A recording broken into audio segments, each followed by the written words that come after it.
Oui, oui, oui. Bonjour à tous, toujours. Je pas que plus depuis l'Europe de l'Est. C'est important, il faut qu'on en parle. Voilà. Il faut qu'on en parle.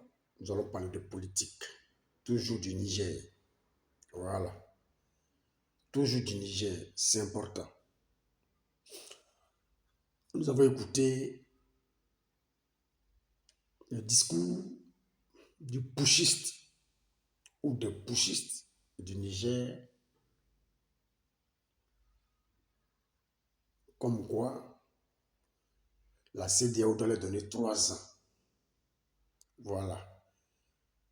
Que eux ils définissent 3 ans de transition, qui n'ont pas l'intention de rester au pouvoir.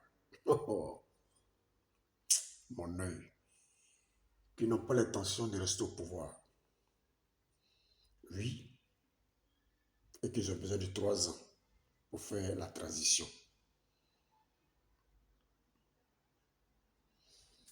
Moi, je pense que même 3 mois, la CEDEAO ne doit pas laisser passer. Oui, il faudrait que la CEDEAO frappe ces putschistes-là. Parce que trop, c'est trop. Oui, parce que trop, c'est trop. Si ces putschistes-là demandent 3 ans, ça peut pouvoir s'implanter. Oui, ça peut pouvoir s'implanter, faire entrer des armes au Niger. Oui, faire entrer des armes au Niger. Oui, ça peut pouvoir s'implanter et vendre ce pays-là à la Russie. Oui, donc je pense que la CEDEAO ne va pas retarder. Voilà, même 3 mois, il ne doit pas avoir. Il ne doit pas avoir même 3 mois au pouvoir. Ce n'est pas possible. La CEDEAO doit frapper et frapper très fort, sévèrement. Voilà. Parce que je vois de qui disent non, oui, non, on est contre les coups d'État. Oui, mais vraiment, c'est entre les Africains. Oui, on peut négocier alors qu'eux-mêmes savent qu'il y a eu plusieurs fois de négociations, oui, qui n'ont pas abouti. Parce que ces putschistes-là jouent les sourds d'oreille. Oui, parce que ces putschistes jouent, oui, je peux dire, les sourds d'oreille. Ils ne veulent rien comprendre. Donc, quand une personne ne veut rien comprendre, il faut frapper. Voilà, il faut frapper. Parce qu'il y a certains panafricains qui ont déjà dealé avec la Russie, n'est-ce pas? Qui ont déjà dealé avec la Russie, oui. Donc pour eux, voilà, l'intervention militaire, ce n'est pas la bonne idée. Il faut négocier. Non, nous sommes des Africains, mais c'est des conneries. C'est des conneries. Je pense que l'intervention militaire, c'est la seule solution, oui, pour déloger ces putschistes du pouvoir. Voilà. On parle de la population, oui.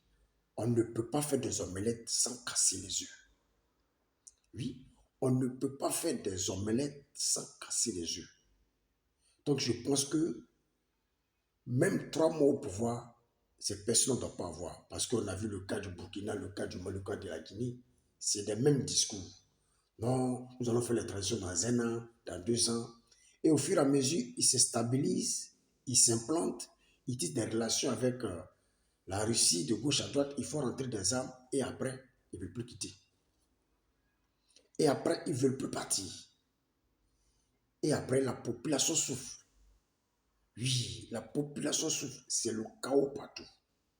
Donc, je pense que cette fois-ci, oui, pas de 3 ans de transition. Même 1 an, même 3 mois, c'est possible doit partir. Et quand ce monsieur dit, non, on n'a pas l'intention de rester au pouvoir, mais pourquoi est-ce que tu as fait le coup d'État?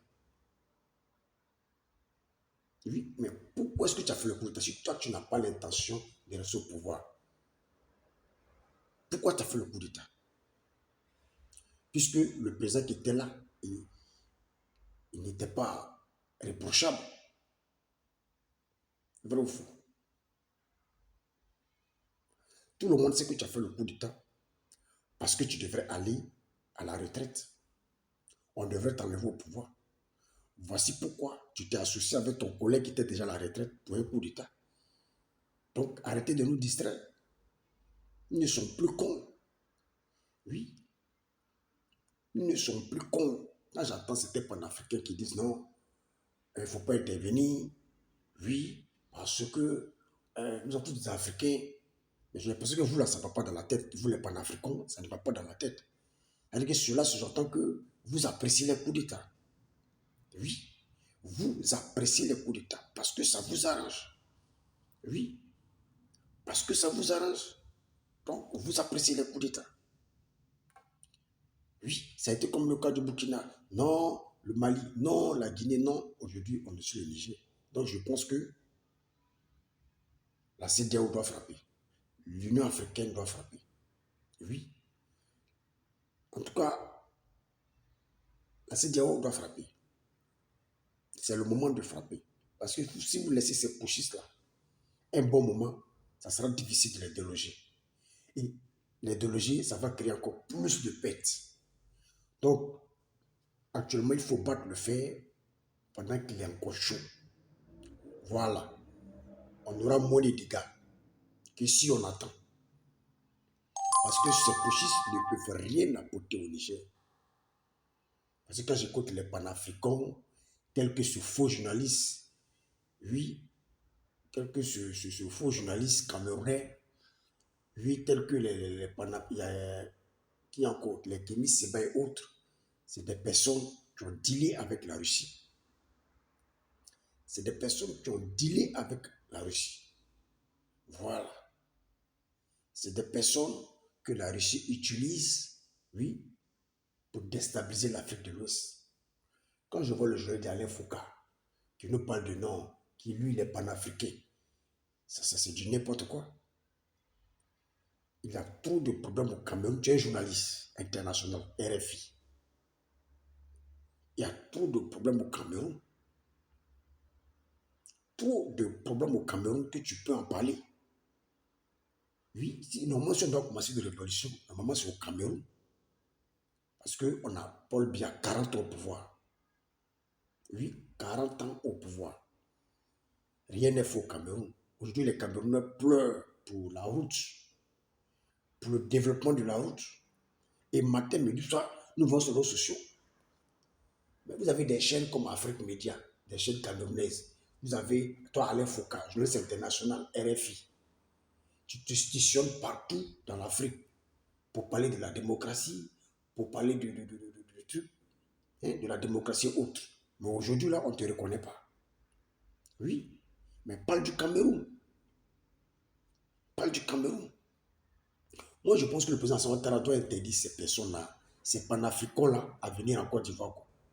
Oui, parce que c'est des gars qui portent le manteau de panafricain. Et derrière, oui, derrière, ils font autre chose. Derrière, ils font les business. Oui, ils portent le manteau de panafricain. Nous sommes tous des panafricains. Nous sommes tous des Africains. On n'en disconvient pas. Mais la mentalité que vous avez, la mauvaise mentalité que vous avez derrière, là, oui, nous, on ne peut pas accepter ça. Oui. Aujourd'hui, ici, l'Afrique de l'Ouest est toujours pris possible par les Camerounais, par comment dirais-je, généralement par les Camerounais.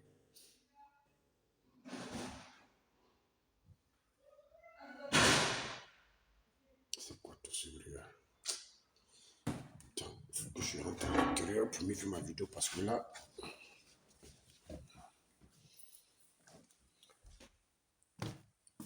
voilà.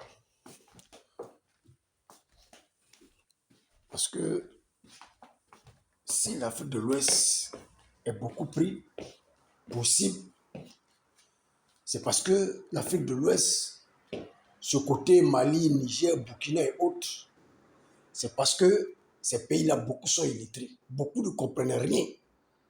On ne parle généralement de la libération. Libération de quoi? C'est ce que nous n'arrivons pas à comprendre. Aujourd'hui, ces peuples-là se laissent emporter, oui, par ces panafricains.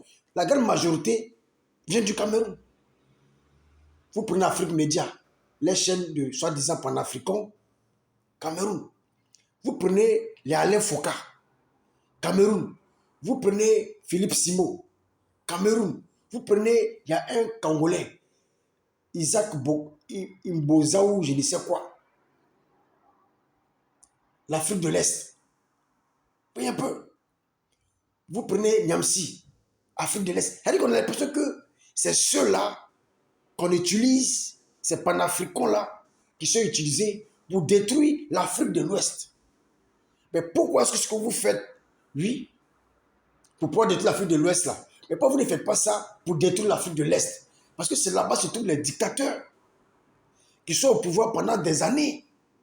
Oui, mais pourquoi est-ce que vous ne frappez pas d'abord au niveau de l'Est avant de venir frapper au niveau de l'Ouest? Pourquoi? Eux, ils font les bêtises et ils fuient pendant en Côte d'Ivoire, en Afrique de l'Ouest pour investir, tel qu'en Côte d'Ivoire, tel qu'au Ghana, tel qu'au Nigeria. Oui, et ils cherchent à déstabiliser, voilà, l'Afrique de l'Ouest. C'est ce que je n'arrive pas à comprendre. Donc je tenais à dire au peuple malien, vous avez commencé à vous lever, levez-vous. Aujourd'hui, vous avez des problèmes avec la France. Aujourd'hui, c'est le peuple malien qui est en train de subir. Mais eux, ils sont où? Ils sont en France. Ils peuvent voyager. Moi aujourd'hui, voici des Maliens, oui, qu'ils ont abobiné, qui ont parlé de libération aujourd'hui. Air France a annulé ses vols au niveau du Mali. Voici des Maliens qui sont en train de pleurer, oui, qui vont bientôt perdre leur travail par faute de ces panafricains. Mais, par faute de ces panafricains. Mais depuis que cette histoire a commencé là, est-ce que vous les avez vus parler? Est-ce que vous avez vu Kémy Séba parler de la souffrance des Maliens qui ne peuvent plus retourner